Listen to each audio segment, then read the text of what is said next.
Hey, good afternoon and welcome. Thank you very much for joining us. It's a pleasure to have the excellent company of Mr. Mckeeva Bush once again in the studio. You can join us. We're going to share. We invite you to be a part of the discussion. So please stay tuned for Talk Today.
Hey, good afternoon. Welcome. Thank you for joining us. And it's a pleasure to, have the excellent company of Honorable W. Mckeeva Bush as our guest. And I think just being a long-serving parliamentarian, but been serving as long as you have, you've seen a lot of interesting developments. I wouldn't necessarily want to say changes, not only in the politics, but in our people, in our country. Certainly there's been, first of all, let me thank you for allowing me to come at this time and just to jot anyone's memories that I came when we were announcing the motions. I came and discussed them with Michelle at the time, and so I'm back today to report that the motions have passed and where we go from here, or I hope where we go from here. But yes, we have seen tremendous change over the years that I've been in government. A lot of people want to put down Cayman and say we not going anywhere and we are going somewhere too fast or you hear different complaints. But as far as I'm concerned, in the old Jamaican saying, no way better than yard. And I am hopeful. I have my last two or three now New Year's messages have been on hope, and that's what I have. I have a lot of hope for our country. We've made mistakes over the years, but we've done well also. We've done well also. People said we haven't planned. Just think, if we hadn't planned, what would have happened in Iowa? Just think, yes, a lot of damage due to the bad people not listening to rules and don't want rules. But if we hadn't had good rules in planning, you can believe this country would have been much worse off. So there are areas we haven't planned, of course, not just in physical planning, not enough of it, but we've socially, and for all this, all the things that you could enumerate and say that we haven't planned properly. We give thanks because we could be a whole lot worse off. Just look at all that's happening around us in the region. Thank God the region is kind of quiet now, except for the situation in Haiti. But let's look at what United States supposed to be one of the greatest democracies. And if you say United States, but look at the UK. I mean, they're in a mess, complete mess. And they're supposed to be strong democracies. United States, 200 and odd years, I guess. And Britain is how many? And look at Europe. So do we want to compare ourselves to those areas, or we just want to say, thank God that we have done some of the things right in Cayman, and there's still a lot of work left to be done. And this is where I appreciate your candidness and the candor that you bring, perhaps as we listen. You referenced earlier, we've done things right, but we've made some mistakes. If I may then, through you, ask and acknowledge, if we accept that we made mistakes, acknowledge them, are we then able to address those mistakes? We can't unring the bell. We hope for every new government, we hope that they bring in some sense that, you know, we can't keep doing things the old way. And when we change from the old way, if that's what we're going to do, make sure that those things that we will be changing to is workable for Cayman, because not everything is workable. I mean, some of the plans you would hear and some of the ideas that you would hear around the place, I don't know how many people have studied anything, but fact is a lot can be done here. It is simple because we are unique. We are unique in the Caribbean, and we're still a unique place in the whole world. So we just can't fit everything the way some people would want it. I mean, you look at one here, they say, no road, we want a tree. But is that really practical? No, it's not practical. So there are a lot of things you look at from environmental wise. We can't do certain things because it make us worse, and if we don't do certain things, it will still be worse. You know, so it's a situation where, for certain, Cayman cannot do everything that 100 and something nationalities might think we can do. 100 and something nationalities that live here. What are, in your view, if I may ask, what are some of those things? I figure you will come in with that.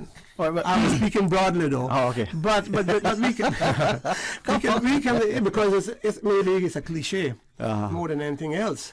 But you know that there are complaints, and you hear the people. I mean, you listen to the radio show, and I mean, every day there's a complaint about something, right? Everybody got something to complain about, and you might say, and people might say, well, we have enough, yes. But I mean, when we talk about, I just mentioned one, and that's physical planning. Yeah, right. But socially too, you know, socially, and even to that, we've come a long way since in social development. Since I went there, I keep saying in the house, we've helped people. Now we've got situations where teenagers are having children, right? Not prepared for it, right? And those are areas that I would have liked to see in government. And I've said this to the minister. Those are the areas. How do we help Caymanians? We help Caymanians help themselves. And Caymanians got to be willing or want to be helped. And social development it was always one of my, I think, strong boxes. And certainly we've come a long way. I mean, we've got, although we're way out on a limit pensions, we still have something that we didn't have before. And labor legislation, when I got elected, it was the masters and servants law, the slave law, the truck law for slaves. And I had a fight to change that, to even get benefits for pregnant women. You know, people, when Kara had Barry, she went back to work 4 weeks later, or 3 weeks, something like that, 4 weeks I think it was. Good thing we had two good mothers, you know. And those were the strong things back then. You had good parental assistance. And so those are a couple of areas that you could zone in and say there are enough things that can be done. I mean, for instance, when I got elected, people were saying, oh, we need a football field, we need this, we need that, we don't have no parks, we don't know. And it was true. We had one park that we knew about, and that was where the assembly now sits. I was 6 years old, I think, when either they opened it or when the prince or somebody came at the time. I know we went there. I went there as a Cub Scout, 8 or 9 or something like that, around about that age, to welcome them. We never had no parks where they were. Today, every district got 2 and 3. Sport facilities, You went to town hall school, so you know you played on rocks. That's why you see me walk with a stick today, because of my right knee. And never forget that big flat rock in front of one of the goal posts. That's what you're playing. And at times, what people might normally call ballad, that's the bush that grows wild. It was full of that. So you played football, you played on the road, had no traffic. You played cricket. That was the best cricket pitch on the road. We had nothing. Yeah. We senior people had nothing. They got $25 a month, and that depended on who you voted for. And if they didn't know you voted for them, you never got it. It is up to $950 now. We need to up it because today's economy is what it is, and senior people can't just live on it anymore. So we've come a long way. And people might say, there's mild things. So some of the issues we're dealing with, you're dealing with now mental problems where young people are being stressed to the extent, and just how stressed we don't know. We know that we see some of it. So the social development issues are huge, a huge thing. And when I pitched on just now was children having children, right? Mr. Bush, when we come back from this short break, certainly through you want to learn more, perhaps get your perspective. Share with us, your views and plans, and talk about emotion, talk about as much, the phone lines are open. Honorable W. Mckeeva Bush is our guest. Of course, call if you wish to share. Stay tuned for Talk Today.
Hey, good afternoon. Welcome. Thank you very much for joining us in the studio.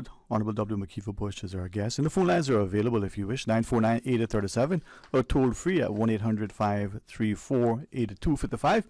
Of course, you can WhatsApp 925-3261.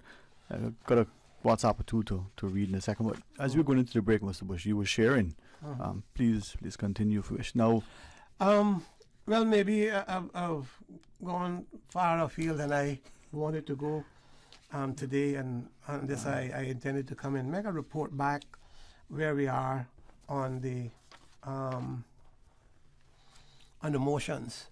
I had a motion some time ago, myself and Dwayne Seymour, Honorable Dwayne Seymour, on heights. And we had that discussion. The government passed it, and I don't know what they're doing. There needs to be an amendment, but they can't keep passing these motions and get past one hurdle, and that is the hurdle in the House, and then do nothing. We pass these motions because we're serious about them, and we believe that it's a good thing for the country. That's why we pass them. So that's one. Then these other three, this last three that I carried, which is a high school in the district of West Bay, the East-West corridor for the eastern districts, and a task force for fair distribution of gratuities collected in the tourism industry.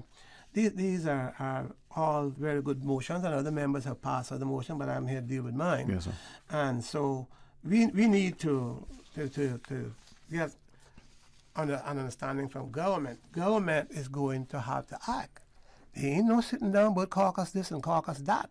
The House has spoken in majority, not in majority, unanimous on all these motions, and we need now to the Premier is going to have, him and his cabinet is going to have to get together at work and get these things done. I would want to speak a bit about the high school because, some people have been calling, people giving and congratulating and talking about the need for it, right? And all of the studies that we've talked about and preparing this motion and areas that we looked at, we need to have a high school that is very versatile, a community building, right? Which is, and the more progressive countries that are building schools, there are fundamental spaces for high schools, and they include, but not limited to, administrative offices, the auditorium, performing arts, art facilities, cafeteria, and in some schools the cafeteria often doubles as the auditorium, also known as cafetoriums, right? Classrooms, of course, and common areas and courtyards, gymnasium, health services, a lobby, as some schools often showcase team trophies in the foyer, that sort of thing. Then a media centers, because schools today in the more progressive centers, as I said, are changing traditional libraries into media centers, adapting to new technology as well as to other issues such as the comfort, flexibility, and maximum use of space. There will be multi-purpose rooms, music education, restrooms, science facilities, we hope swimming facilities, and so in the next step going to be some key factors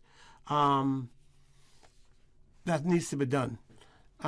We recognize from what we read that high school buildings have the potential to enhance or undermine the learning process.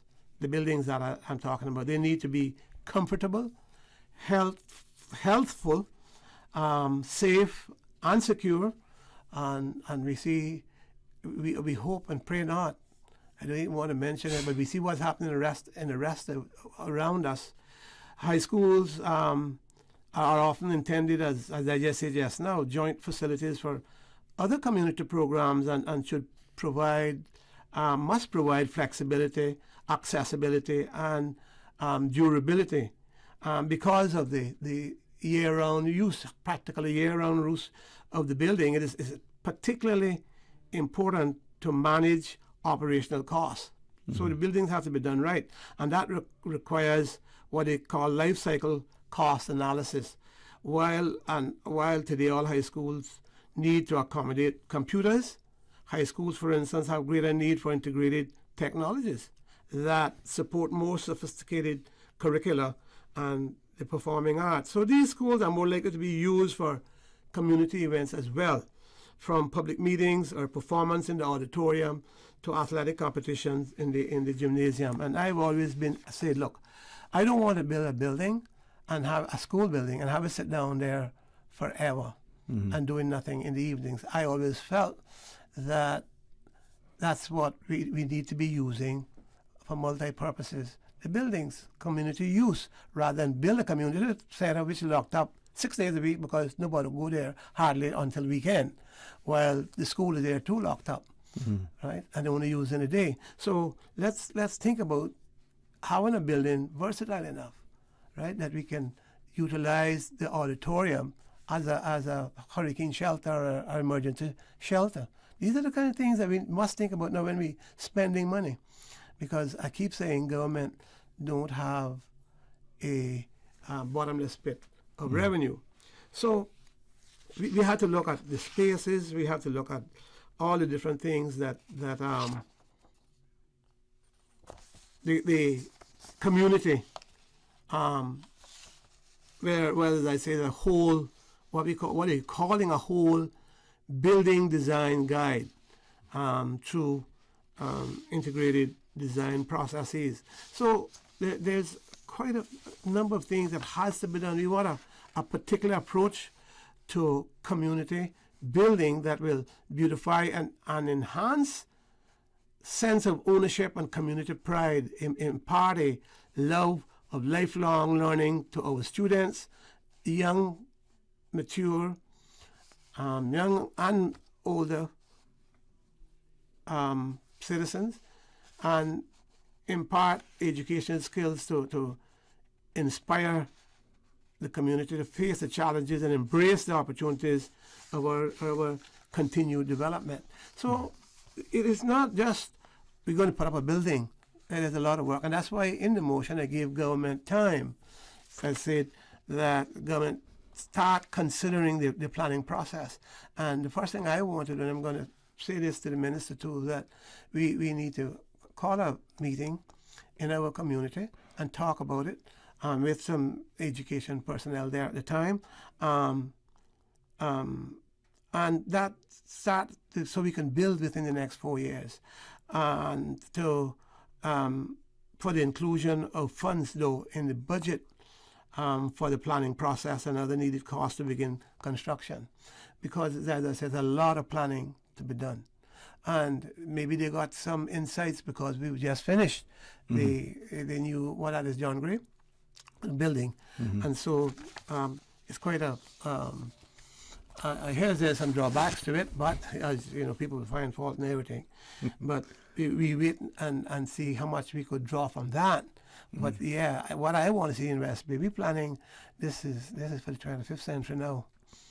Yeah. You know, so we have to do the things right. We just can't say we're putting up a building and I say I want a community, because the whole exterior even of the building should complement the neighborhood and reflect the community's values. And the interior, of course, to enhance the learning process. And there's so many things, the cost effectiveness, even if there's some historic preservation, you know, the functional aspects of the school, the productive aspects of the school, whether we do want to think, and I think we must think about it being safe and secure for more reasons than one. These are all the areas, and whether it can be a sustainable building, these are all the areas that has to be covered.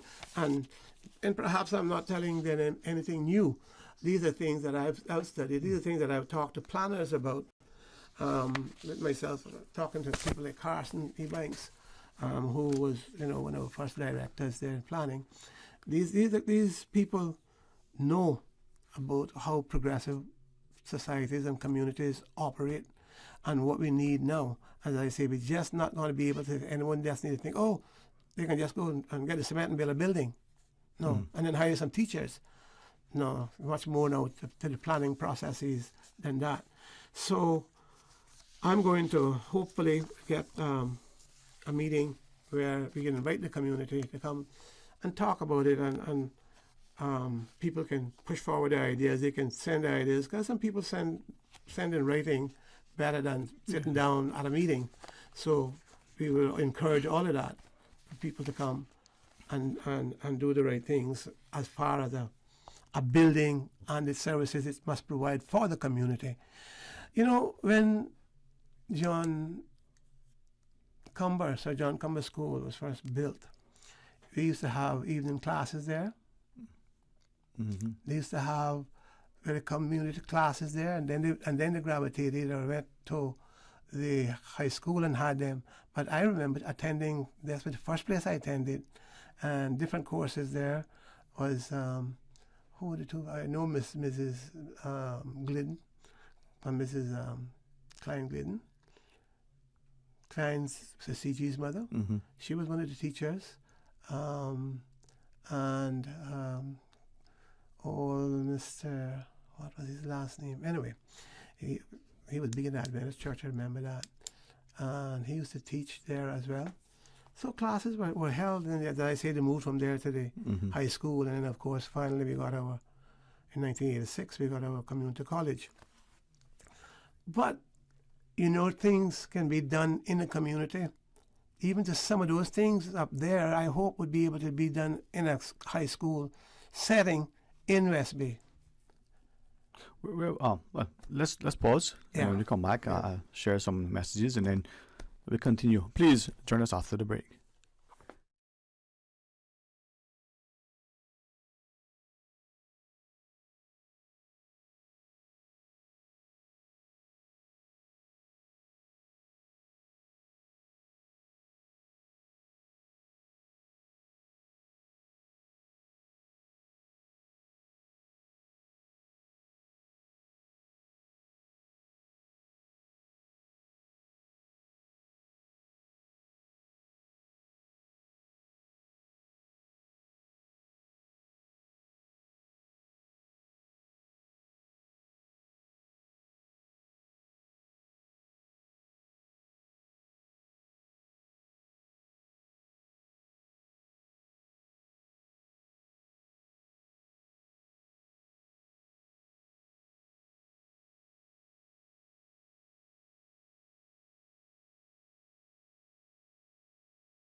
Hey, good afternoon. Welcome back.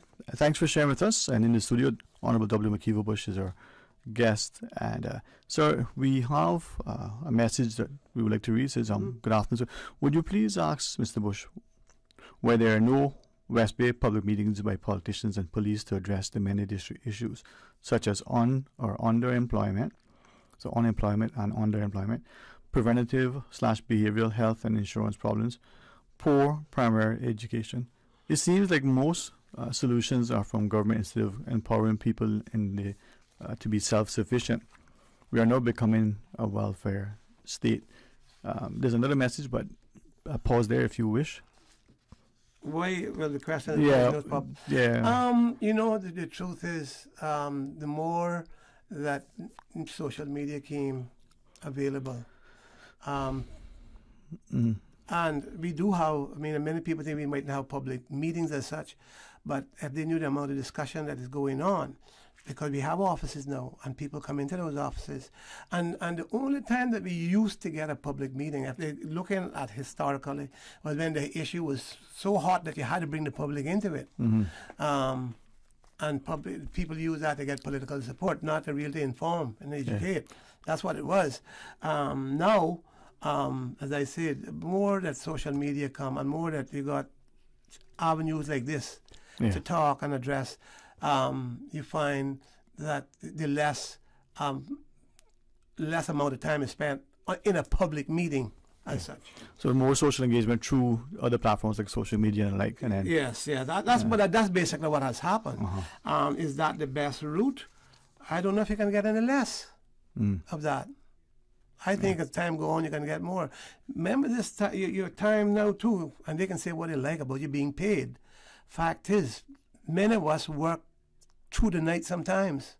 I mean, people might not think that. You know, I'm on the phone even making calls and perhaps making a call when I should be sleeping, the person should be sleeping, because it comes to mind at the time. You think, oh, I can just at least make a call, say they called, right? But I think, I don't know whether get more public meetings. I think, and if you see even in election campaign now, it's not as many public meetings before, but a public meeting every night. Yeah, it's changed. Yes, times have changed. Practices have changed. It's all for the better. I can't say that entirely. But I do know that we are reaching people. I know that. Yeah. Let me continue reading. It says, there are many solutions within the people, but only their political groups are consulted. Let's have bilateral public meetings and mixed district constituent councils, not just their party members. District council, district constituent councils. Well, everybody that has in a memory, I want to admit, know that I went all out to get it. Firstly, to get it in the Constitution, because the people that didn't want it in the Constitution, when we went to England, they agreed for it. Then there was whether they should be appointed or elected, and some people wanted elected, and I said no, rather that it be appointed. And some people didn't want them at all. I always felt it was good to have somebody looking over your shoulder to help say, hey, stare to the right rather than to the left. So to give you advice, I always felt that was a good thing. I believe that we should have a Senate, because we are progressive enough. An appointed Senate? An appointed Senate. So that's my feeling. You've been an advocate for that, yes. Long time. Yeah. And I believe it will do good, because there are people that might have good ideas, might have all the will in the world, but they'll never get elected, yet they could do good for the country. Those kind of people you could appoint. Yeah. But then would that Senate, in your view, if you wish to discuss it, because I mean this is not a view that you have expounded for at least decades, right? You have a bicameral system, an appointed Senate. What sort of role, any oversight that they would have on the other body, whatever that's now called? The same thing that most of them have now. If people want to pick up and go online and read, a Senate is there, as I said, is more of a second watchdog that is not elected but still have a role to play. Yeah, they can overrule, but they can advise. They can advise. They can send back a bill goes to the Senate for final say. They can send back a bill and say, can you look at this aspect of it differently? Those sorts of things. They don't have nothing to do with finance, of course, because historically finance has been the purview of elected members. So unlike the Republic of the U.S., where that Senate is different, this would be more of a... Yeah, you don't want nothing in the U.S. Senate. I'm not sure you want much of what you see around here anyway. No, the consultative will be what it is. As I said, you might have a doctor who couldn't get elected, do not want to go into electoral politics and representational politics as such, but they have something to offer. They have some sciences that the country would need.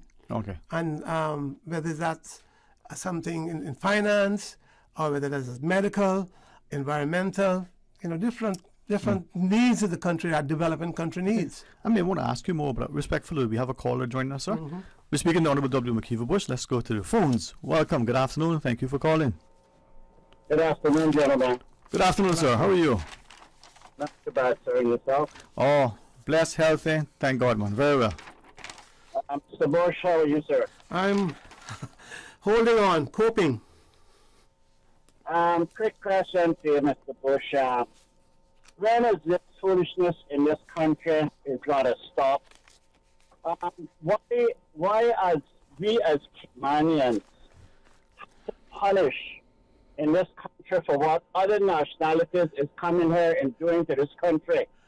Why are we being put in the position that we are being punished?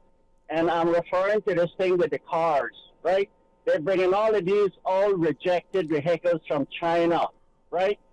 And if you look at the back of it, the bumper drop off right in front of you, right? I mean, I am a car. I love my cars probably more than I love my wife. And you got to tell me that I have to have something that, I could be killed in within minutes or seconds that I'm on the road. I always been a supporter of American vehicles. That is why I'm so upset. And just before that law passed, that law was pronounced on Monday, right? I brought a truck from an F-150, a 2001 from Houston, Texas. And Mr. Bush, that truck is like brand new. The leather inside of it looked like it was never used. There's not one sign of rust on it. And you got to tell me now that I can't bring in no more vehicles that I love? I mean, come on, this rubbish has to stop. It cannot continue penalizing us for what other people are doing in this country. It's totally wrong. Mr. Bush? Well, it is something that was rushed. I didn't know anything about it till I saw it also. The caller has made a very valid point, because the machines today, the vehicles today, are not made from what it was made out of years ago. When I bought my first car, I remember, I was supposed to go to a meeting overseas, Christian Endeavor, and I was saving to go overseas to Germany, I think it was, and I had saved $900, and I said, I need a car. So I went to Miami and got me a car for $700, and it was a 1967 Cornet. But it was only had, and that was, so at the time it would have been like 6 years later, so like 1972 or 73 around there. I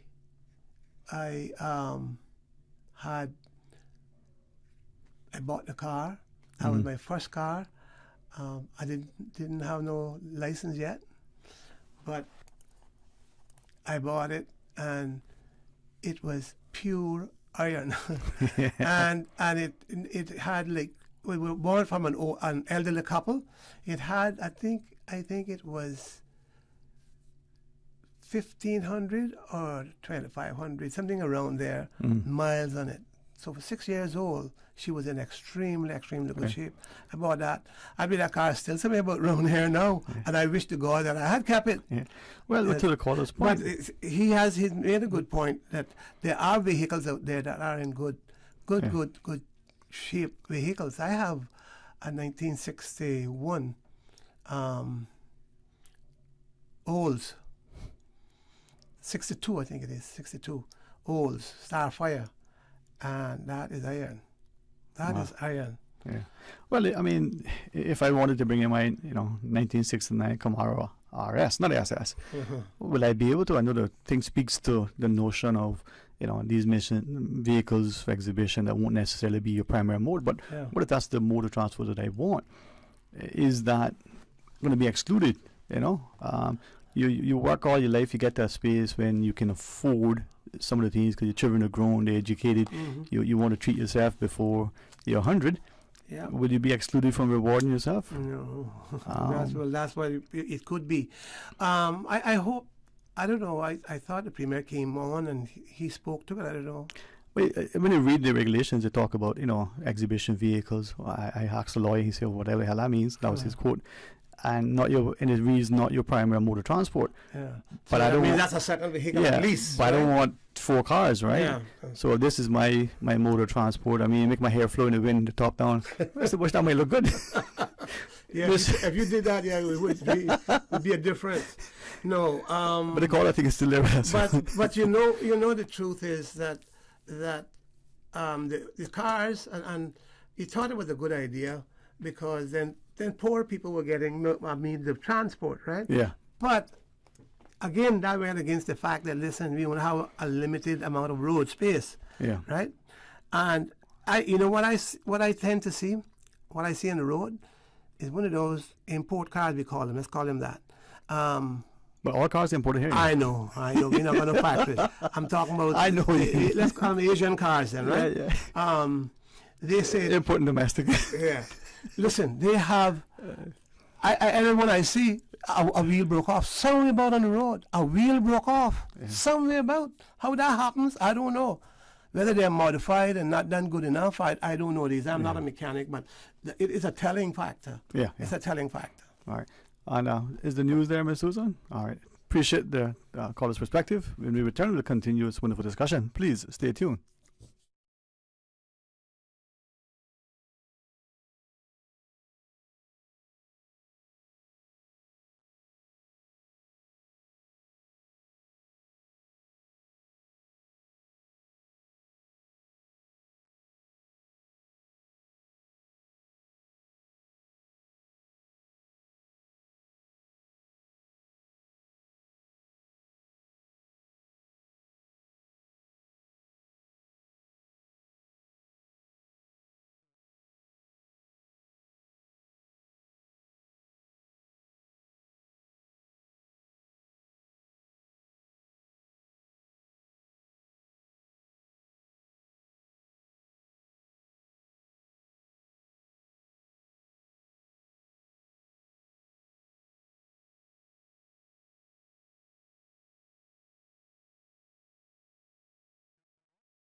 Hey, good afternoon. Welcome. Thanks very much for calling. And in the studio, Honorable W. Mckeeva Bush. Thank you, sir, for joining us. And as you were sharing, you had the motions before the House. The House accepted those motions.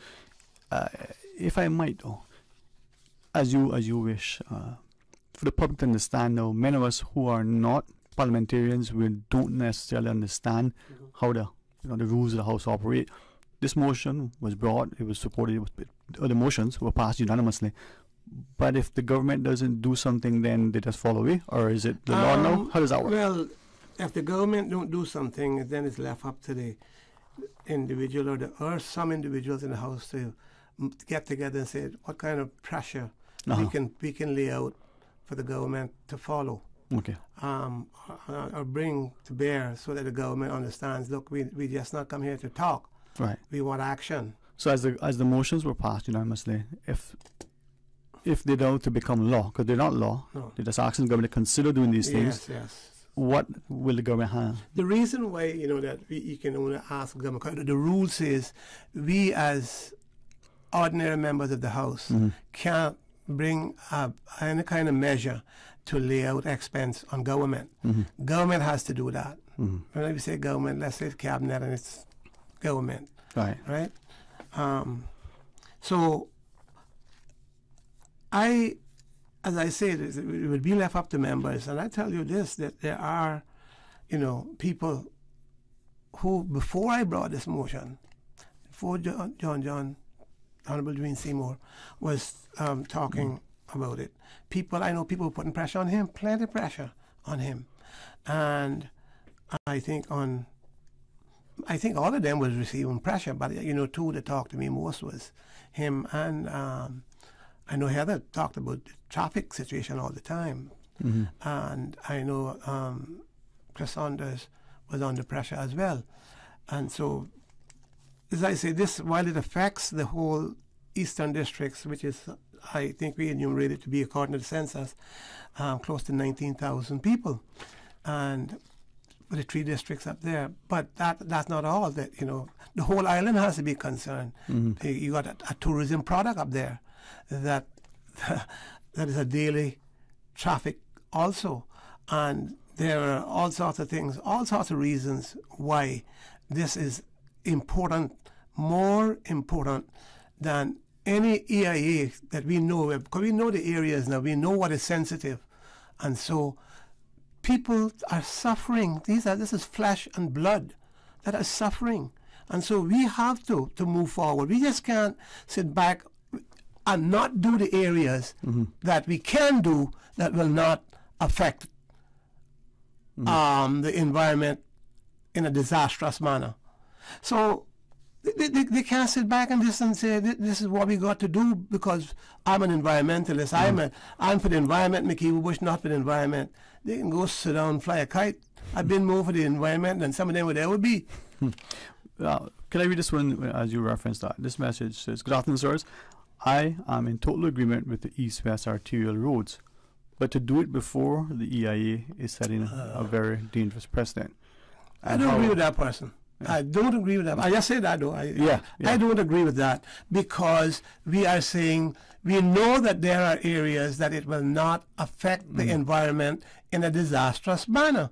Let's do those areas and get some kind of satisfaction for the people that live on that end of the world all the time. Some of us got to go. I got to go tomorrow morning to the doctor up there to the health city. So I don't go there all the time. But for those that live it daily, it's easy for that person that probably is not living anywhere up there. And it gets me to the point I say, but what are these people really saying? They tell you they want it, but you mustn't do nothing about doing anything to alleviate any kind of the situation there. No, I don't agree with them. All right. Don't agree with them. And I guess this is where that discussion. And so government has to act. Government just can't sit back now and say they're not doing anything because there are those of us that not gonna sit down and take that. I don't carry motions frivolously to the House. The motions I've carried there, hell, one time was 94 in the 4-year term, and some good things got done out of it. And these issues are raised before the House now that has been passed unanimous support. Most of the time you didn't get unanimous support in the old days, they call it. Didn't get no unanimous support. You got a good beating up. That's what they done you. And then you had a majority, and then you could get something done. No, government needs to move. And that road is an important, and if you see 1,000 people come out, 500 come out and come down here with placards in their hand, then they're going to say, I wish, we really got to move. Yeah. We really got to move. So the people seem to be motivated and see the benefit of doing it. There's just a political arm now to get moving. Oh, yes.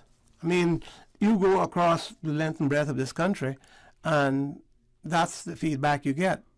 We want that highway done. I mean, some people say go ahead and do it without the impact study. I'm not saying that. I am saying there are areas that we would be concerned about and things that you got to do. And talking about planning properly, you want to make sure that your water's going the right directions and not, causing things to get flooded out and people's homes to get flooded out, etc., etc. So you have to take those areas into consideration. But there are an area, or is an area, that it will not negatively impact to the extent that it will destroy any of the things we want to hold precious up on that side of the world. Yeah. Even, and I leave it to you with great respect. I ask this, if it's appropriate to answer, let me know. Just generally speaking about infrastructure and roads specifically, over the years, many people have said, well, should we do some sort of causeway, something over the North Sound coming into the place, build it this way? Would you have, over your years, any sort of things that people have said, any perspective that you might share? We've had support on both sides. That's been one of the things, talk about putting a causeway somewhere about, certain areas, because again, if you came straight across, some people believe, then what happened to the airport? Those are the kind of considerations that you have. Because you would bound to come across that area where the planes take off, I believe. I'm not. Yeah. I'm not a. Me either. I'm not a contractor. Civil engineer. None of those things. Yeah. So we would leave it to that. But over my years in government, there's been support on both sides. Yeah. And some people saying, no, you don't want to touch the North Sound in any shape or form, put anything there. And other people saying, but it's why the span of area that we got, a big area we got, we need to utilize it to the best of our ability for our people.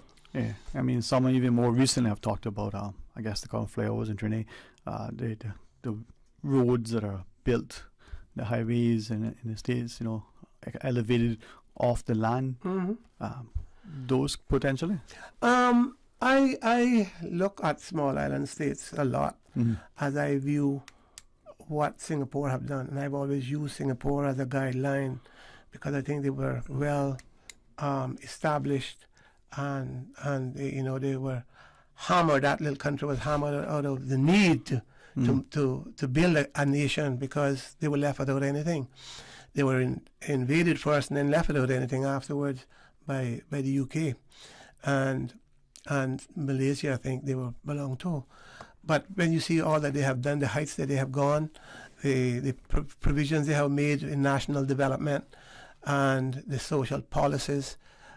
Have done well, and I think Cayman can do some. And they're not much bigger than us, as an island. If they are indeed, I'm not sure. But it's a good model to follow, right? But it took discipline. And how they got the discipline and lived with each other, although there's a multiplicity of nationalities there, they were invaded by the Japanese. That put them together. Then they knew what it meant to stick together. And they knew when Malaysia threw them out overnight and then the UK never moved to help them, then they had to become disciplined. They had to accept things. They have when I was there for one of the OECD meetings, the minister said to me, he was sitting in the back of the car, he was transporting me back to the meeting, and I looked at this and I said, what are those big pots doing in the middle of the road? And forever so long. I mean, huge pots with trees. Huh? And he said, "What do you think this is?" I said, "Well, it's a road. See, 2 lanes over there and 3 over here, something like this, and this is down the middle." He said, "No." He said, "Bush, this is our emergency runway." They took the road, made the road the way they needed to travel up and down, but made an emergency runway out of that road. So that's the kind of thought processes that Lee Kuan Yew agreed with and went to and did. But they had a national vision, right? Yeah. And I guess in reading about them, there's a shared ethos that speaks to meritocracy, rewarding people based on merit, no matter what, being pragmatic and practical in what they do. But seemingly, I guess, just from reading, I never visited. I hope God willing one day I will. But there's an honesty that permeates. They seem to have this notion that across the country, public sector, private sector, that behaviors are not going to be tolerated that don't speak to integrity, ethics, honesty. Oh, yes, what I'm saying there. Yeah. When I say discipline, I mean across the board. Yeah. So they're well disciplined. I mean, the UK run them down to an extent because they hardly have an opposition. But they're managed. Yeah. They've managed and done extremely well. In 1995, myself and Hunter and Joy Basdio went, and we got an availability of 15 college scholarships from them, different courses, but only one person took it up and went from planning. But I was Minister of Labour at the time, and that's where I first saw the kind of classrooms, and I thought, well, progressive at that time. Yeah. But you know what amazed me, that every child had a computer back in 1995. Every child. Yeah. Every child in that school. It speaks to a society that looks objectively for the value of its citizens, not just 4 years or 10 years, but perhaps over a century. Respectfully, some of us can't see tomorrow. And I don't, we know how to come, put down anybody, but if people want frank discussion, if they want to talk about town hall meetings, and then when you get to a place like this, they expect you to keep your mouth shut. They're making a big mistake. Then, you say what's in your mind, what you believe that can be done, and hope that people will not take insults to what you're saying as the host here. So, and this is where I through you and what you just share with us, and again, as we said, I say it publicly, I said during a break, and I got to lead you straight so people think you're in bad company, right? But to your point then, if we don't speak candidly, I mean, respectfully, responsibly, but honestly and openly, how are we going to have that transformation that the society needs? How are we going to ask and answer the hard questions? And how are we going to ensure that there is, what's it we talk about, transparency, accountability, all the nonsense that becomes only cliches if we don't actually implement it? Yes. And some people like to use the cliches but never live by it. Yeah. But no, I believe that there are things in national planning that can be done, and even if it's not done on one big plan, if you can even get some of it done, hopefully being able to still connect the dots, that we at some point would get to that place. And people will accept that there has to be some responsibility for me. No, I can't own 4 cars because truth is, do I really need 4 cars? I can't. And that's an obvious one, yes, right? It's an obvious one because of a traffic problem. But these are the kind, as I say, these personal things that we sometimes hold on to. Yeah. The place of being an independent person. I don't want nobody to tell me that I must join a tax association. I have a tax and I want to go where I want to go and do what I want to do. I don't need to follow this rule. I don't need to do that. I don't do the next thing. No, that can't build the country. Well, there is, there's merit in what you're saying, but there's also good for the individuality. But to the point... Yeah, but there has to be, though, Dwayne, we want to be individuals. And that's what we are. Well, look at the government. Yeah. Look at the government. What you got? A government of individuals. To that extent, some people might want to say, oh, you be your own man. But then there is a side responsibility that you must have. Fair enough. But That helps the next person. right. We all share in it. But I mean, And that's why I'm saying that places like, and I pick out Singapore, Yeah. because they're successful in their whole thing. Not that they don't have opposition in doing things, right? And they don't make mistakes.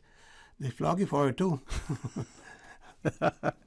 Yeah, but to your point, I mean, take the 4 cars as an example. I've been deliberately consciously asking some of the people in my circle who I think much more experience, have much more sort of knowledge and life skills and the like.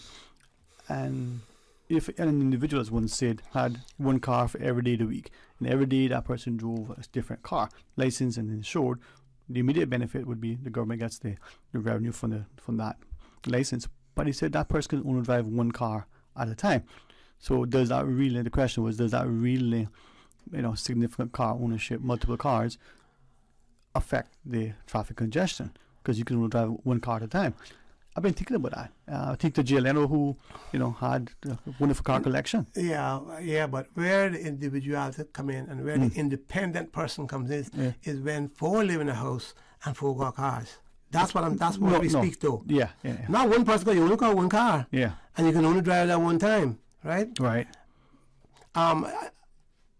3 cars parked up in your yard, I don't know how much hurt that is causing. Right. However, 4 cars leaving the same time every morning. Exactly. Well, okay. Would you, again, there are those who said that, we need to put restrictions on certain things, and even some have said, relative to cars, well, if you're on a work permit, you can't have a car, or you can only have a car if you're on this level of work permit, or if you only 1 car. Bermuda is cited. What's your view on that, sir? That's a very tough, yes, sir. tough question. Yeah. In regards that you don't, Policy, yeah. that you're saying that you allow people to come in. You're not allowing them to buy a home. Yeah. Or there's on a percentage. I think I saw somewhere about recently London, just this week. Percentage of our stock can you buy? That's a foreign national. You got a maid come in, and you say that she can't own a car. As I said, that's a very tough one to call, and I would like to see much more study done on it than to jump into it, because you got to consider that some people have very responsible jobs. They have a very responsible maid to take care of their child or children, and that maid needs to have a transport. That because I have such a responsible job, I can't be there to take them everywhere, right? That they might need to be, so the maid can help do that. I have a maid, she don't drive. Caretaker, she don't drive. I have a yard guy that works with me, also of the type of caretaker, but he can drive. I can't be everywhere, so he can take my wife to the hospital at times, or her medical appointments at times. If she has an emergency for the store, he can do that. And so those are tough questions, how much it will negatively affect Caymanians. Because as I say, some of these things sound very appropriate, very good, very nationalistic, very, you're looking for the younger generation. Some of that might be so, right? You're offering some kind of protection. However, where does it affect negatively? Yeah. And this is where I appreciate your willingness to discuss. This highlights what you shared, the importance of having these discussions publicly in a respectful, responsible way, to say, this is something that's being discussed. What's the implications of it? If you did it this way or not at all. But are we, to your point, are we willing to have those discussions in that way? I mean, it seems to be more emotive, vitriolic, and downright just nasty. Yeah, well, unfortunately, some people like that. If you listen to some of the things you hear and seeing on the shows today, they like nasty stuff, sounds like to me. Yeah. So if we are looking at the example of, say, Singapore, that shared cultural ethos, that discipline, right? They believe that you reward a person based on merit. They look at what's practical and pragmatic. They look at the honesty of systems, government, public, private, the whole. Like, are we in the Cayman today? Is that who we are, or have we lost the way, and we don't have those values anymore?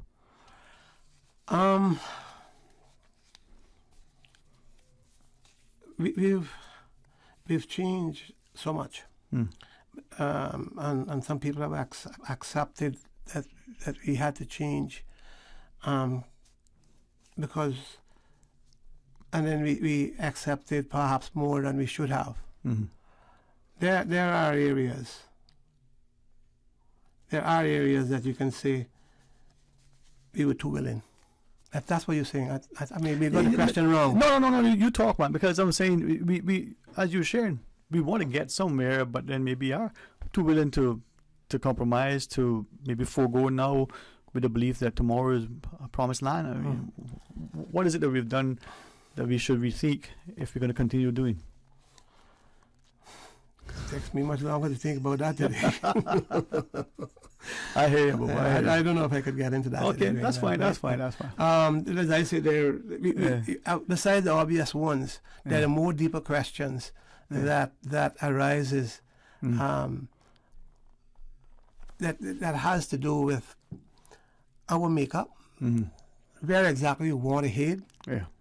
Right? Those are very deep and profound questions that takes study, because you just don't do things like willy-nilly. We shouldn't. Right? Because maybe that's where, if we fail, then it's some of that has been what it is. We see, we need to do this now. And we go and move and jump on it and jump too quick. Follow fashion and bring broke neck. Well, is that what you're saying? That's right. I said earlier that not everything that is done, that anybody that I see on TV, let's say, not anybody come here and bring it, but what we see on TV. So it's being brought here by a different avenue from a regular person. It's the media that educates, and so we think, oh, that's a good thing. That's a good thing. That's a good thing. Yeah, you know. What they say, the grass may be green on the other side, but you still got more, though. That's right. And you know, I kept saying this all the while. We just can't do everything we see. We wanted parks, and we thought we could be like Miami, because everybody went to Miami. So we thought you could be like Miami. Streets clean in most places, right? Nice big sidewalks, nice big parks. It takes money, and we don't pay the taxes here. Yeah, we pay fees, but there is no taxation to supplement those fees that can put in some of the best things in the world, right? We want an airline. It's done with us, and it does more than we spend. We proven that at least by figures, right? But we got to pay for it. Yeah. I guess, as you're sharing, we're not looking at it. So when we come back from the break, a few more minutes, at your convenience, and as you wish, share with us maybe a couple of things we'll ask, as we continue. Yeah. Please join us after the break.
Hey, good afternoon. Welcome back, and thanks for joining us. And in the studio, Honorable W. Mckeeva Bush. The phone lines are open if you want to make a WhatsApp call, 925-3261. You can call us on 949-8037, 949-6990, or you can use the toll-free call with the compliments of Flow, 1-800-534-8255. Mr. Bush, a question from one of our listeners. Should a luxury property tax be introduced? All of my political career, I've opposed taxation. Opposed it? Opposed it. I believe that there were fees that we could have had in the country, and I went as far as I could go at one point when I proposed the community fee, and the whole world and his brother got up against me here, even people that didn't live here, right? I think most of them was that side of the world anyway, didn't live here, and I said, well, one or two things. We have to get the funds. So where's the money going to come from? So I said, to the finance industry, who plenty of them was against it. Look, we need, according to what the UK is telling us, because then they had control of the budget, I need to have $130 million. Oh, we'll find it. We'll find it. Because they come with what we proposed to be such a bad thing, the community fee. Yeah. Right? But, while some of them paying 30 and 40% tax, income tax in their property, in their country where they came from.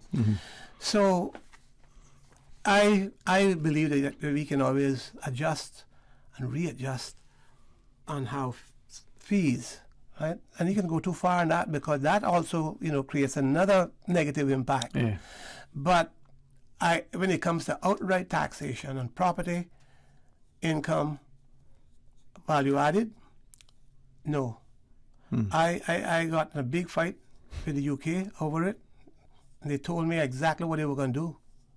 I told them it won't be in my time, while I'm leading the government, that I'm going to introduce taxation, income tax, VAT, and property.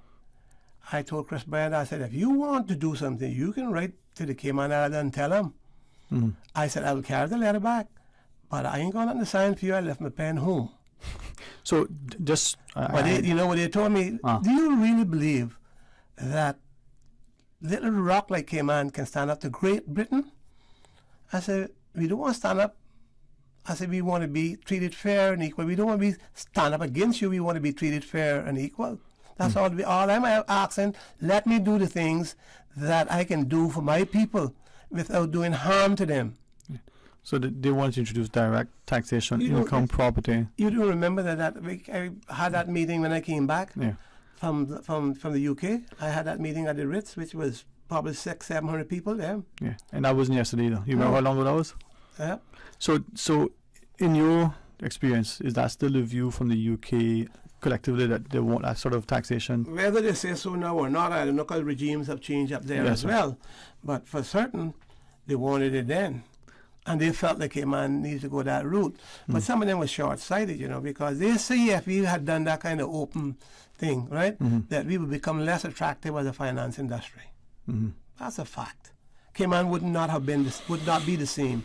My scare has always been with this kind of taxation is, we're not going to tax the poor people, We're not going to tax the poor people. Oh, no? Yeah. Never happened so, though, in the rest of the world. Yeah. The rest of the world, the poor people pay like everybody else. Your income is taxed, too. Yeah. Your property is taxed, too, right? So with that... And the other taxes, you pay that. Yeah. With that in mind, understanding that's been... for those who either have been, aware then or becoming aware now, would see that. But there's also been allegedly a push, from my perspective, as early as the 90s, to move this population to, what was the term? Yeah, the 100,000 was the number. Yeah, I was always heard about 100,000. Yeah, because that was the sustainable number that would give you critical mass and the like. Yeah. that comes with other things. Is that still the push? I mean, we're probably close to that now, if ever. Well, we are now over 70,000. Boy, I've seen some figures that put us, 87,571, but that wasn't specific. Well, I haven't in anywhere that I've been. Maybe you hear somebody saying, "Oh, well, you need more people because that's the way we can bring down our bills because you got more people paying, right, on our things like electricity costs and stuff like this." That's what people say, right? I haven't experienced in that regard, so I don't know. I'm just against the aspect of taxation. I don't care who it's for. Direct taxation. Yes, I'm just against it. Well, the amount of people, well, as I said, you're moving up the ladder there now, and maybe all those things impacts traffic. That's what causes traffic. More people, more cars. Any concerns, if I may ask, as you say, your schedule doesn't always allow you to be here as much as you would like. With the changes in our society, local, but even globally, the new paradigm that we see emerging, any concerns in the Cayman context will become a divided community? The uber rich is the phrase I'm hearing, and then the struggling, working stiffs the rest of us. As we move about our communities, you still, not today you heard that. No. I grew up with that, hearing that, right? My mother told me, I'm not going to be rich, so you mustn't think hard of what somebody else got. Right. And they might have got it a different way from where you get your few dollars from, right? They might have a big conglomerate. So when it comes to wealth, don't let that be a stumbling block. You always heard, but we had the prejudices existed. Why didn't get to go to high school? Why? Put us in secondary modern, a system that was backward, and teacher, God bless her memory, Theolin McCoy and Mac Hale, and I think even to Macfield. But when I got there, the secondary modern, Macfield had gone out, teacher Macfield had gone out of schooling, and the headmaster was teacher Mac Hale. They fought against that system. Why? They called my mother or made her know after the Christmas holidays, you don't have no space, so you don't need to come back. 14 years old. No problem in school, no bad behavior in school or anything like that. Space, they said. Prejudices existed, and the Cayman Islands High School was in operation, and the government finally changed that, and people had more opportunity. But those kind of prejudices existed.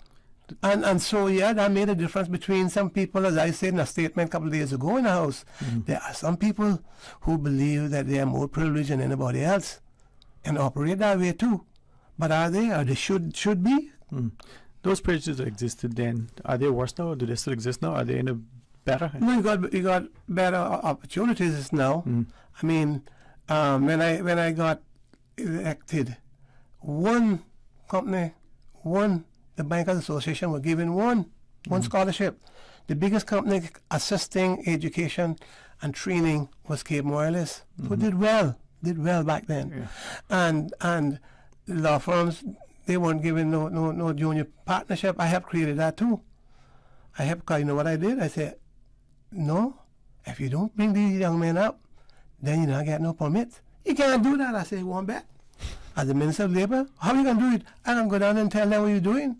I'm going to go down to the Labour Board as the Minister and tell them what you're doing. And so those kind of prejudices, if I can call them that, yes, sir, and inadequacies in our systems, right?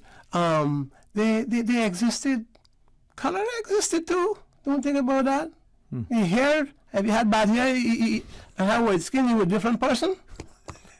so the prejudices existed, and yes, I do believe that some of them existed because people do feel that they are better than some others, and so they will not associate.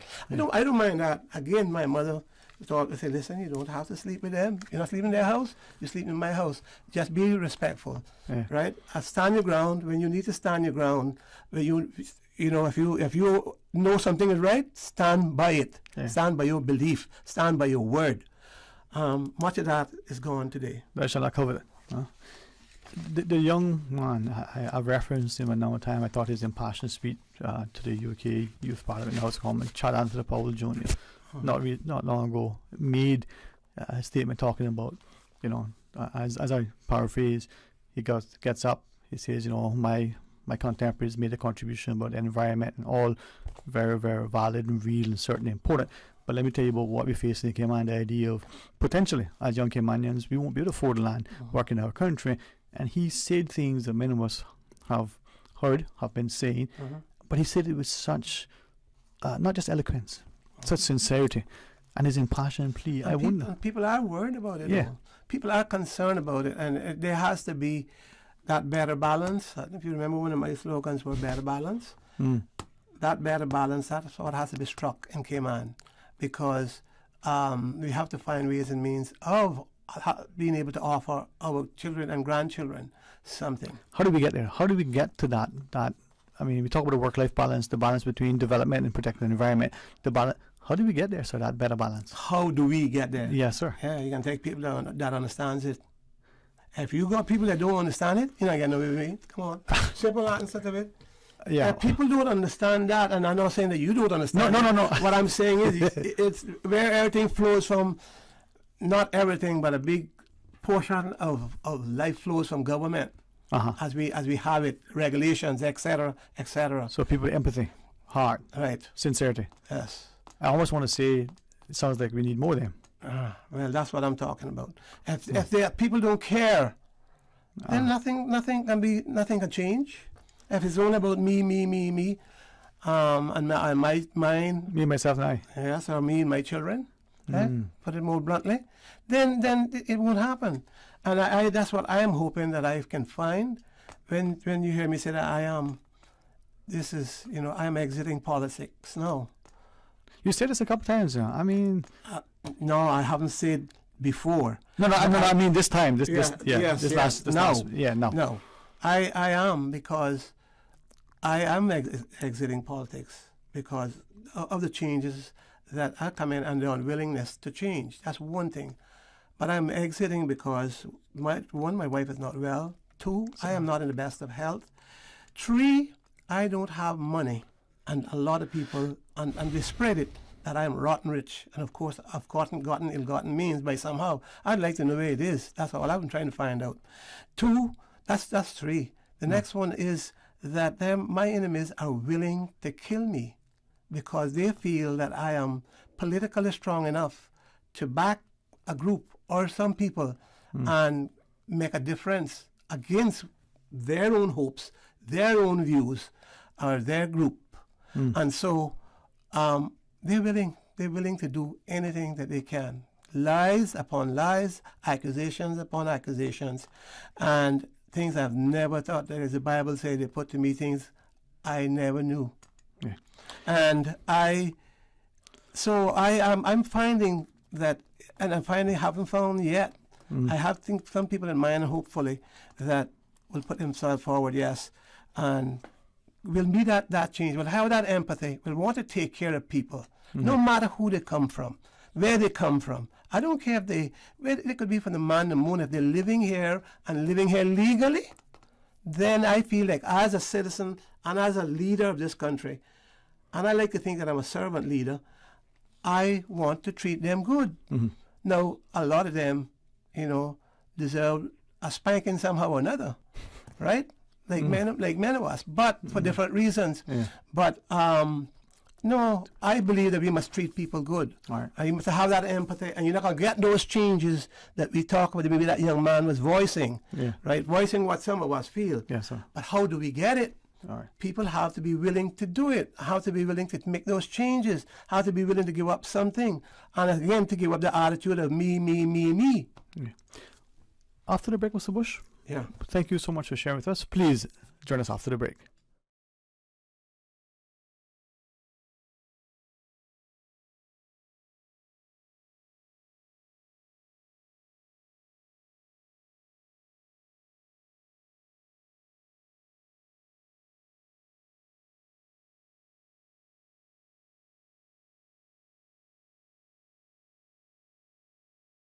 Wholesome values with modern conveniences.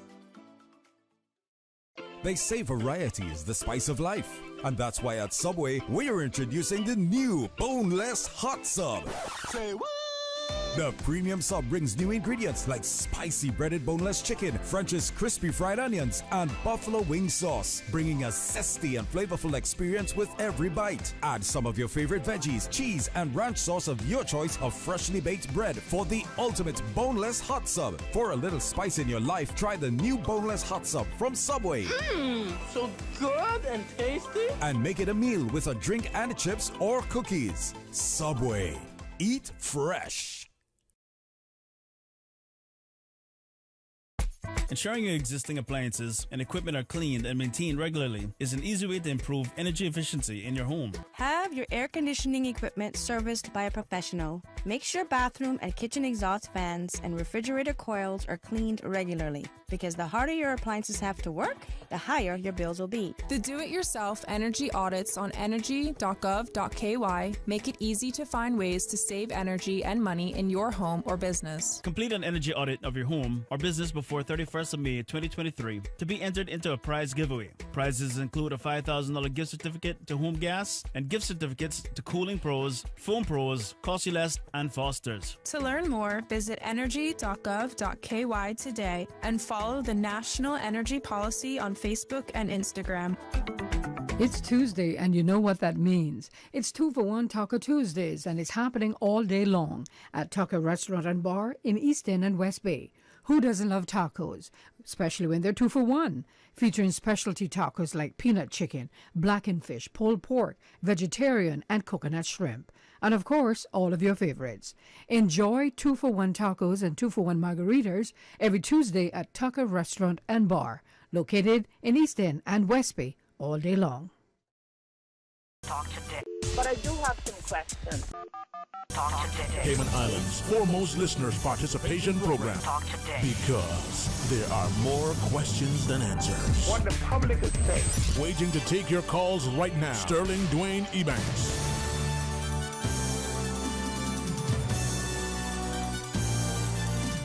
Hey, good afternoon, welcome back, and thanks too. And we have the excellent company, Honorable W. Mckeeva Bush, sitting with us. I appreciate your extended time, sir. Our next break will be for the news at 2. As you know, we end at 2:30.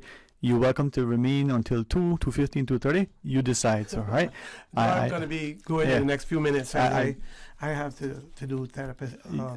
As you did say to us. Yeah. With that in mind, could we ask of you, earlier you were talking about, the EIA, and I referenced the listener, and something, if I might, through you, I recall when we were having the referendum on whether to implement the one man, one vote, or one person, one vote, or single member constituencies, or however we want to term that these days, you were not necessarily in favor of it. And I'm wondering if something like the EIA and East West Arterial, just thinking of it, this is not just an issue, as you shared, that immediately impacts, although it immediately impacts those coming from the eastern districts. This is a national issue, paid from national funds, impacting the tourism product over there, our lives, going to visit family, friends, health facilities, schooling. So this is a national issue. Is this, one man, one vote thing, are you still opposed to that? Is that the best way? What's your view? I have been opposed to one man, one vote for more reasons than one. Of course, I took objections for them saying it. They were doing this to get rid of Mckeeva Bush. That was Satan West Bay. But because it's again, like I was hopefully getting across earlier, that there are things that don't fit Cayman. And when one man, one vote, the way they've done it is not good for Cayman. It's not good, and more, in more ways than one, you're going to find that situation. The division you mentioned? Division. The garrison communities come in? Yes, they come in because, and hopefully it won't be gunpoint. I hope not. Like some other place, right? Yeah. But you're gonna have people wanting they get their roads and leave you out while your road is more important to more people, and your road is worse condition than theirs, right? And their constituency. I'm talking MPs. Right. And then you're gonna say, but I have a need for a civic center in my area, which is right across the street from his area. So you got two or none. Or none. Yeah. Right. And that is just some of the things I see. I think it's building up some feelings. I can see it. I see what happens. Yes, sir. I see people having things. They don't mention to me that they're having it. I'm not West Bay too. But you also... And they don't happen to, the next person having something doing and make the next MP know, they're not West Bay too. Yeah. Yes, we are. And we should not be doing these kind of things. But because we come from that single member constituency and we believe that we have a majority of vote and we will get elected regardless whether or no, then you go and do these things and leave out. I guess that's what the Garrison... And that's the Garrison mentality. Yeah. Right? So what would you, from your experience and expertise, what would you think would be an option or options that were worth considering? I mean, the one man, one vote, I agree with you. I don't think that's, beneficial. I think we got 14,000 people in West Bay, right? And I believe that it should be still first past the post, and that 5 people should run, and you choose the 5 best ones or the 4 best ones out of them, right? In a place like Georgetown, I don't know. I said this back then, and some told me, "Oh, you're not gonna make Georgetown no trial ground." I said, "Split Georgetown and make it 2." But look how it is. You got single members, and you got 6 members up here, right? 7 members, yeah. right? I was told that don't think about splitting Georgetown. I said we could split West Bay to begin with, to get used to the idea that this single member is something that you can work and work with, right? I said split West Bay in 2. I said the same thing. Those places I got 4 members, we split them in 2, and no, couldn't do that. Must get one man, one vote, because that would better democracy. Is it better democracy? Well, I'm waiting to them to show me how much better we have gotten since we put it in place. Right. I do not believe that it is the right thing for us. I don't think a national vote is something that we're ready for. And when I said national vote, which had about the votes for all the members, no. I still think that the 4, like I say, the first past the post is the best system, and to do that and keep the 4 members, you vote for the 4 members in West Bay. Yeah. I know they came up with this thing. Oh, this one can say, go look for this one, but what do they think happening now? If they don't find me, they might find Kathy. Yeah. And so that happens. That happens. We do have a caller, Mr. Bush. Yeah. Hey, good afternoon. Welcome. Thanks for calling. Good afternoon. Good afternoon, sir. How are you? Not bad. Mr. Bush, I remember a long time ago you went to the UK and you came back and you told us that the UK had told you that we should focus on tourism and leave banking to them. Yeah, they leave the financial services to them. Yes, they told Gilbert and Roy the same thing at one point. Right. Obviously, the UK gave us really bad advice, and if we had taken that, we would have been after post COVID, we would have been in total shambles. Which means that, and I think it happens more than once. The UK doesn't actually give us always advice that's in our best interest. And I understand the importance of the East-West arterial and the topics that you're talking about, but I'd beg to ask you to comment on something that's slightly different from that, which I think is more fundamental to a lot of the issues that we face in Cayman. And the UK is talking about looking at the relationship between the United Kingdom and the territories. What are your thoughts or initial concerns about what the UK might be doing in relation to that?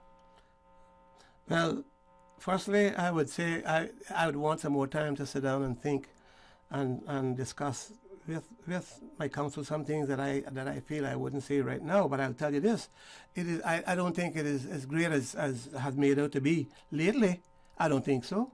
Yeah, some more people get some awards, but that's not all you look at. Listen, when they did the law, I can't remember the law, the new law where when once they took over the budget and we had had spent more, and they grab hold of the budget, they put in this law where you have to do the various projects through, what's that called again? Anyway, I had a clause in that law because they wanted me to bring it in. I had a clause in that law that said, look, if the UK gives us the advice that damages our budget or damages came on in any way, then they must pay. Mm-hmm. And you know what Mark Simmons, his name was, he said, are you crazy? I said, no, sir. What you see me saying there is what I mean. I said, that's you causing me damage and you mustn't pay. But yet you say you have an overall responsibility for me. And I said, in fact, he told us in the session this morning that if Cayman Airways go down, that's Cayman's cost, that's not your cost. So you don't have no cost then. What cost you would have? Yeah. No, maybe it's changed. I've been to several meetings and several different kind of meetings, but they don't want me at them, you know. So I've been there where they've said, things are better. Is it? I'm not so certain that things are better, but I think that this. I hear what you say about wanting more time. I appreciate that, but at some point in time, we need to get around to having a serious public discussion about these fundamental issues, because most of the other issues that we're facing are symptoms of the fundamentals that we're not dealing with properly. And like you getting awards is just a pacifier to keep some people quiet while we suffer the country. No, I agree that there are fundamental as a country. Nobody wants to talk about how do we have our own say without a governor that comes and makes a law for us, right? Right. Nobody, it seems like you can't get a majority. They don't want to touch that, and they'll say, oh, you got more important things to deal with. But those are some of the things that I think that we would have to, and they will tell you that, oh, you cannot can do this unless they got that say where the governor has that overriding power to make a law, and no matter what you say, their law stands. Well, I hope that in the near future we can begin to talk about it, because they're already making moves. So we need to get our act together and have a public conversation about it. Thank you for your time. Yes, thanks very much for the call. Thanks again. Mr. Bush, thank you, sir. As your schedule allows, reach out to us as you do, and we'll be honored to have you. And any quick final thoughts as we take the break, sir? Oh, that last caller made me think. As he always does. Yeah, it made me think about some of the things that I've had to go through, and people give me the bad name, say, oh, he wanted independence, and so that, no. You have any head of state, so-called head of state. Mm-hmm. In this case, that was the governor. And they come and do the things that Duncan Taylor did. And you're going to tell me that we shouldn't be thinking about what he could do to others? Set you up. Tell the people in London. Go find a newspaper, and we can take the pictures down there, bringing the boxes out of his office. Tell the newspaper to spread it international so that, his colleagues can kick him in the face, and the rest of the government can come with me and we get rid of him. That's the kind of stuff that he did. Putting it mildly. So, yeah, those kind of things make me think. But, I believe in God. First of all, I'm not an atheist. I believe in God. Now, I'm not the best Christian. But I believe that God has a divine plan for us. Maybe other countries think the same thing. But I believe that we can make the right decisions, the right choices to keep Cayman good for our children and great-grandchildren. Amen. I believe we can do that. We have to try. Don't tell me that we're that fool that we can't see some of the things that are headed our way. And we're not going to talk about kicking anybody out.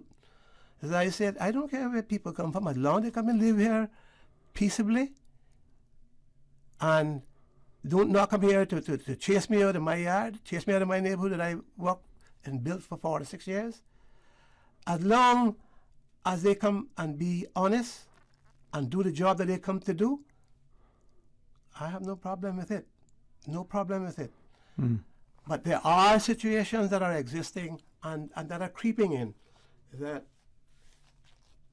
we need, as that man said just now, a fuller discussion on those sorts of things. Well, and the chamber's not doing that, and the chamber shouldn't be doing that. It's something like that should come out of policy of government. Or if we had some think tank organization here, which we don't have, that we could say they can carry that argument or that discussion forward and have a national discourse about it. Yes, I feel that we should.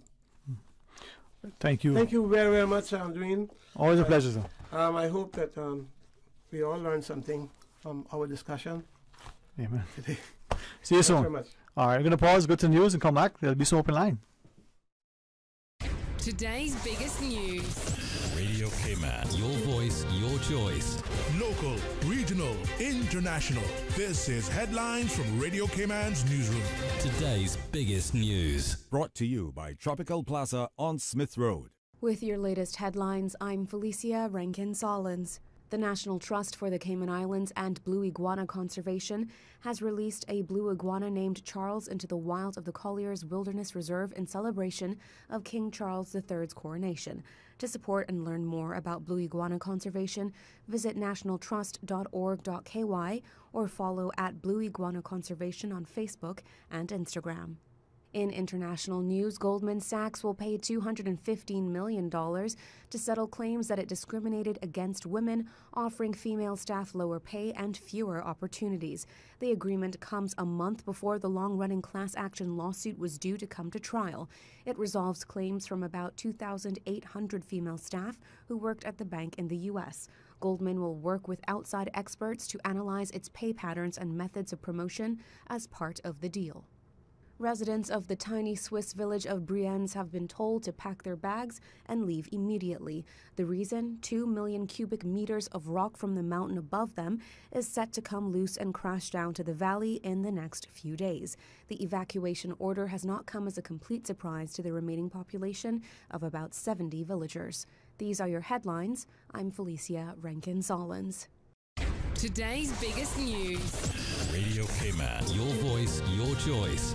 Local, regional, international. This is headlines from Radio K-Man's newsroom. Today's biggest news. Brought to you by Tropical Plaza on Smith Road. Man, this traffic pile up at Smith Road. I'm so tired of this every day.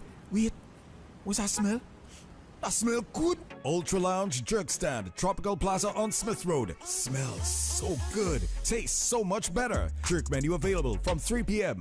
Pork, chicken, fried fish, steamed fish, conch soup, and so much more. You're stuck in traffic? You may as well make dinner tonight. Ultra delicious. The family will love you for it. Ultra Lounge Jerk Stand, Tropical Plaza on Smith Road. Smells so good. Tastes so much better. And Ultra Lounge is pleased to serve breakfast from 7 a.m. and lunch at 10 a.m.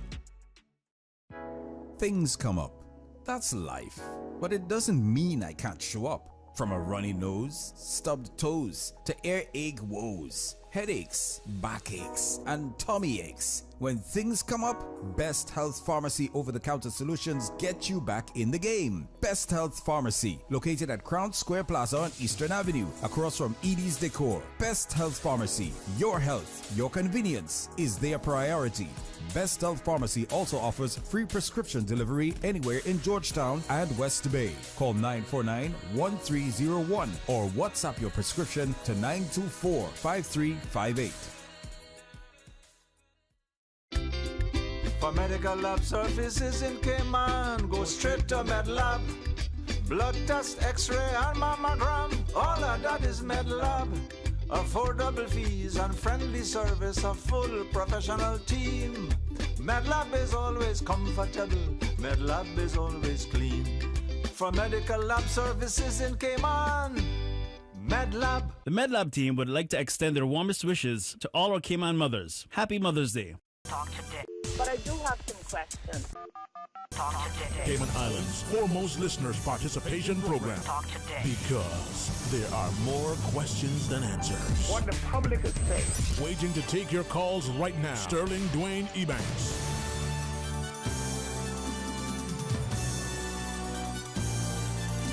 Hey, good afternoon and welcome back. Thanks very much for joining us. And it's going to be some open line for the remainder as I get seated and settled and comfortable in this, ergonomically designed chair, perfectly sourced for on-air talent. Well, as we go to the phones once again, thanks to Honorable W. Mckeeva Bush for spending some time and being as candid as he is when he shares with us. But let's go to the phones. Welcome, good afternoon. Hi, Sterling. Hey, young lady, how are you today? Not bad. Sound like you had some terrible stew yesterday. I tell you what I had a little sip of and savor of the flavor with some dark chocolate and sea salt, man. It made my day good. Mischievous as ever. Yeah, I saw you were eating some turtle and King Charles special occasion. Yeah, there you go. There you go. Yeah. Yes, Sterling. I'm not here calling to be critical, but I just wonder when I was watching the celebration and the swearing in and the amount of people that was there, I was just had a thought came into my head. I wonder if we knew that Jesus was coming, would we all be that amount out there and more? But you don't have to say anything, just leave it alone. It just came to me when I was watching it. I say, sometimes you wonder who we really worshiping, But it is what it is, and I'm looking for a lot of surprises that came on in his reign. So I hope the Caymaners don't get disappointed. But I see some things. I got a strong belief there'll be some changes here. And I didn't listen to Mr. Bush. Someone called me and asked me if I was listening. I told them, no, I just got in my car actually going to work. So I missed the whole thing with Mr. Bush a while ago. Yeah, if it's convenient and you get a chance, you maybe get your grandchildren to help you and go on YouTube and watch it again later, if you at your convenience, yeah? Yeah, definitely. But I just want to say that, they're working up here on the Creighton Boulevard, extending the lanes and so forth. Uh-huh. And, Sterling, it just makes me so sick in trying to figure out why certain things happen. For example, these guys are up here trying to make more lanes into the area, right? Mm-hmm. And there's the bottles thrown on the piece that they're trying to work on, and there's a big garbage bag full of garbage sitting on the lane that they're trying to fix. And on the sidewalk there, on the side of the area where people go and walk, there's water bottles thrown down there and so forth. I don't know, really and truly, why are we doing so much to keep this island going when the people don't have no interest in keeping it clean and so forth? Like Mr. Bush, I just heard his tail end when he said something about, he in some words that he don't mind anybody coming here to live once they behave themselves, and they doesn't come and try to make where he live or anywhere uncomfortable. I'm not gonna say word for word that he said. I'm gonna put it in my own terms. You understand? Right. But we got some people here, Sterling, that have no interest in this island, and our own Caymanians are getting the same feeling that they don't have no interest in the island either, because they say if the other ones can come and do what they do, why can't we do this our island? That's not the way to look at things to this island. This is our tourist destination, and it's so much that need to be done to brighten this place up and keep it in a more decent, clean manner and good customer service wherever we may go, and be nice to each other, because there's a lot of hatred out here, Sterling, a lot of hate. And I wonder why the hate is so stronger and bigger than love. Mm-hmm. People are not really asking for anything much sometimes. All it wants is a respect when you going through a door, or you at a register, or you come not close enough to the individual to say good morning, good evening, or just a hi. I mean, come on, our speech belongs to God. God can take that any minute from us. We just a bunch of selfish, I wouldn't even use the word on the air, but you know what I'm talking about. Mm-hmm. But I want to say to you, this Taste of Cayman, it's been going on for a couple of years now, Sterling. Do you, have you ever been to one?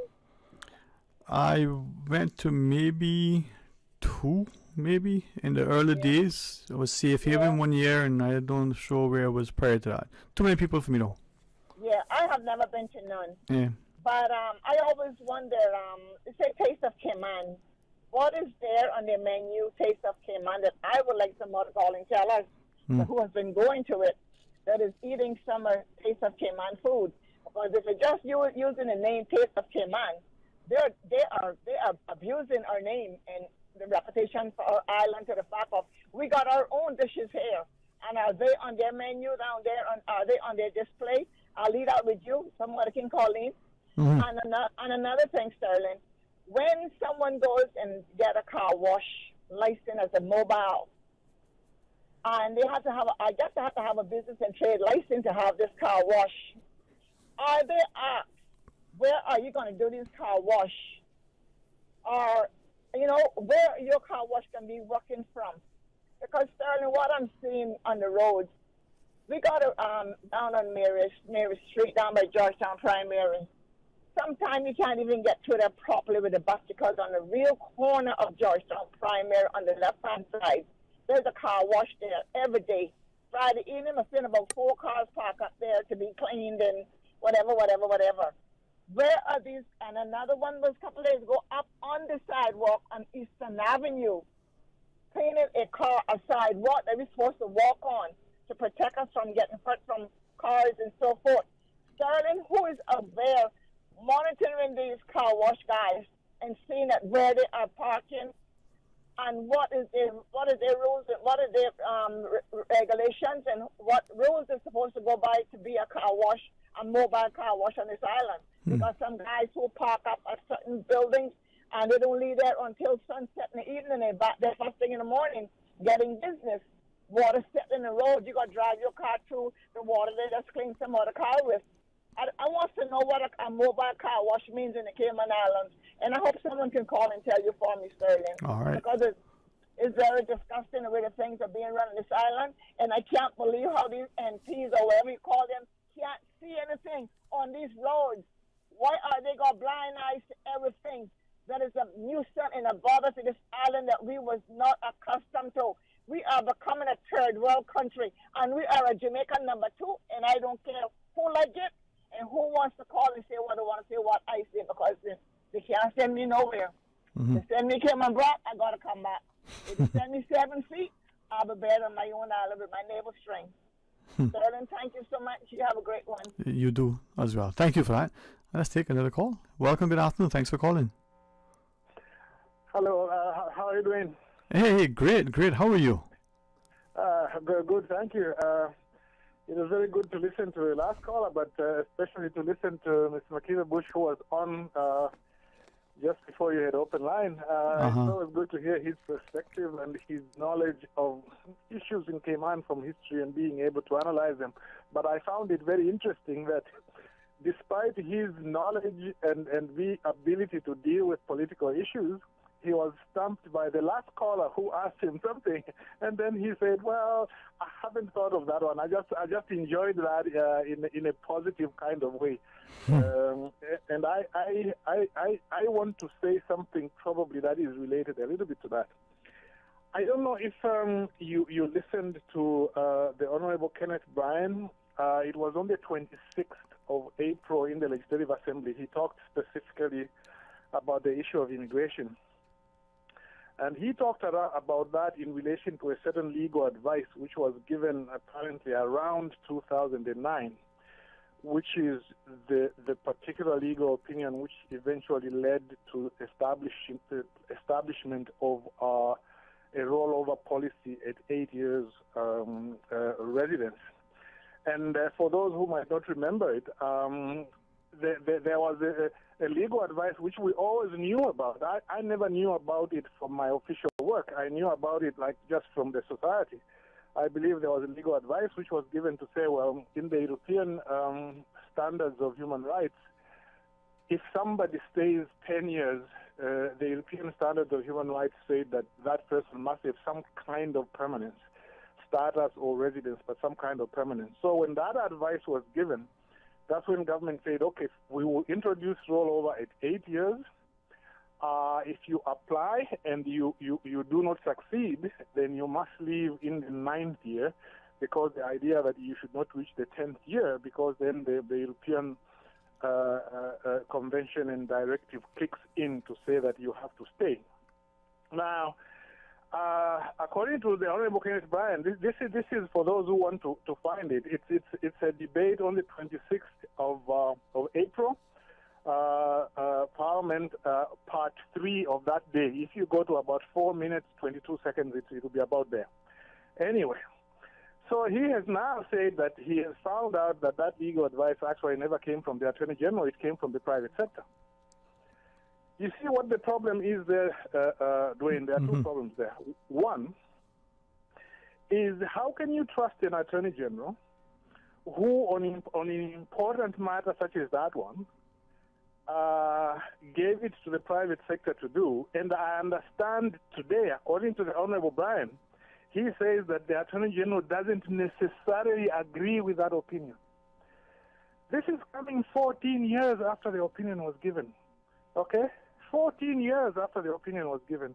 And look at how many status grants you have given since then, how many PR grants you have given since then, and basically given your country away, basically, as far as I'm concerned, you know, as much as I'm not Caymanian. And I feel strongly about this because I have been victimized in Cayman in the same way that Caymanians have been victimized. So I'm very much identify with that problem.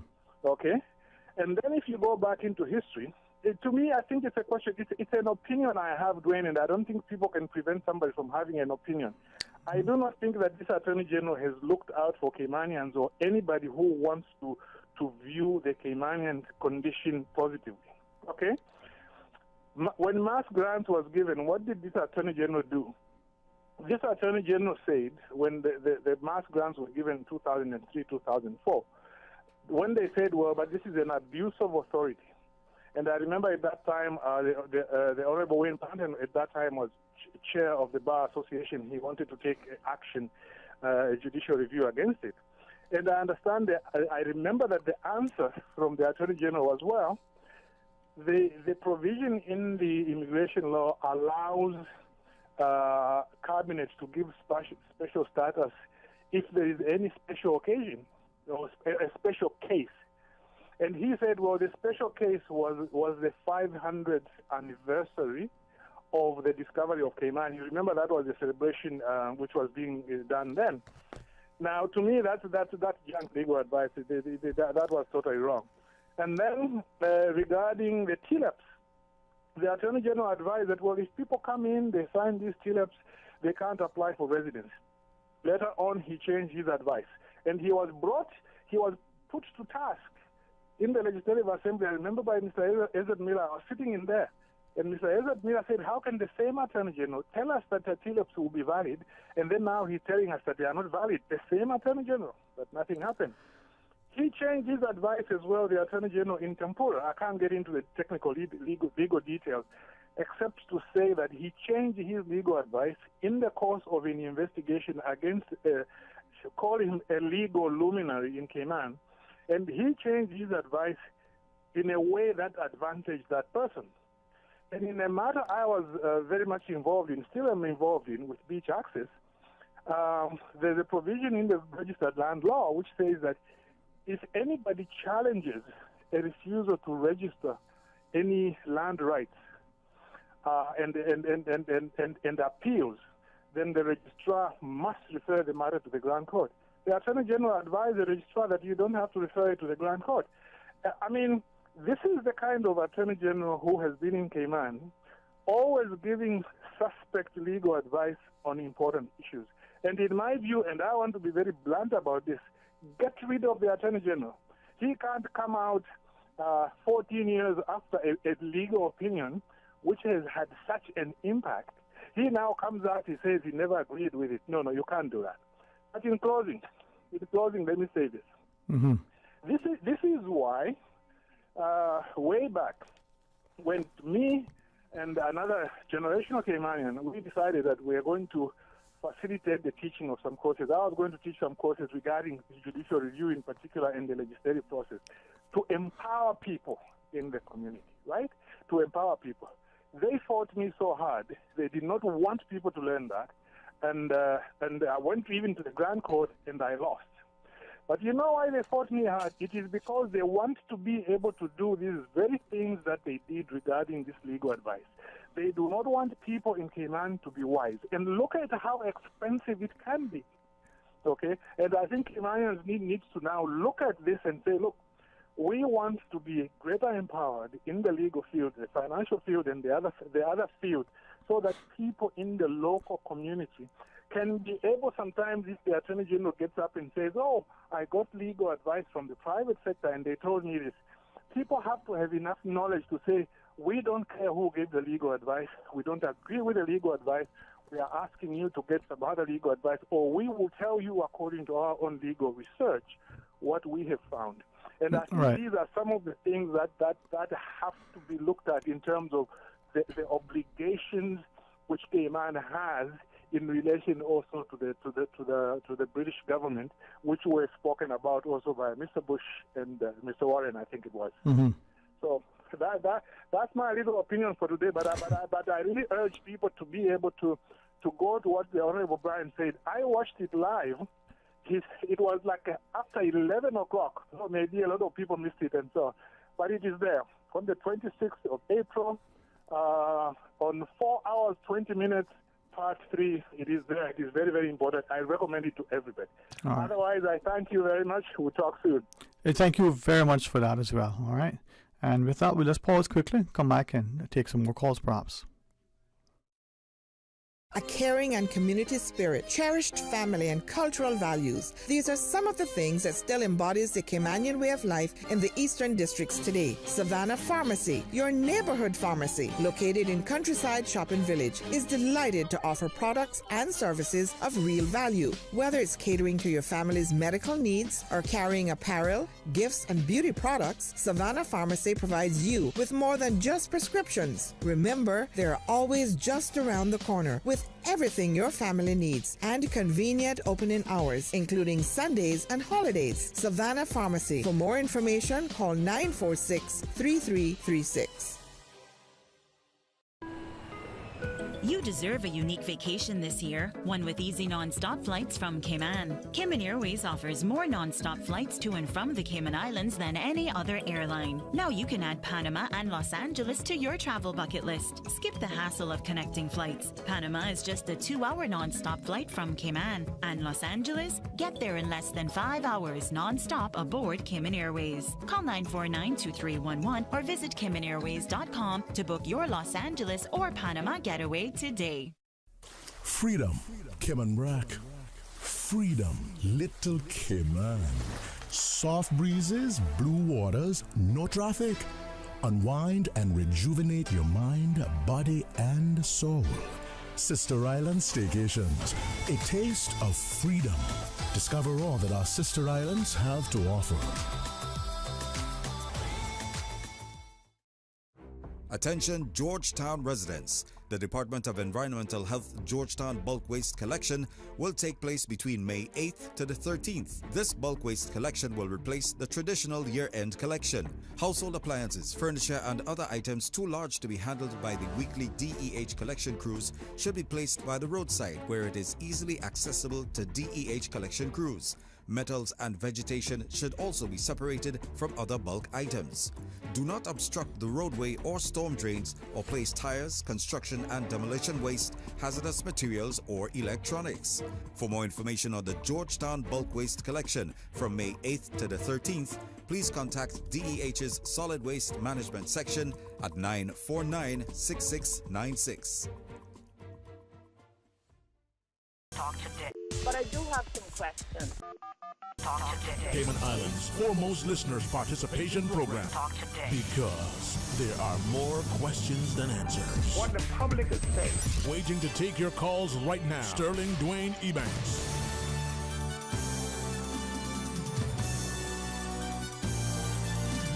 Hey, good afternoon and welcome back. Thanks very much for joining us, and thank you all for the time. We have, I think, one final call for today. Welcome, good afternoon, thanks for calling. Good afternoon, Dwayne. Good afternoon to all our listeners. And to you, Mr. Raymond. Good afternoon to you and the entire, island of the Brack, man. Good to hear from you, sir. Yes, sir.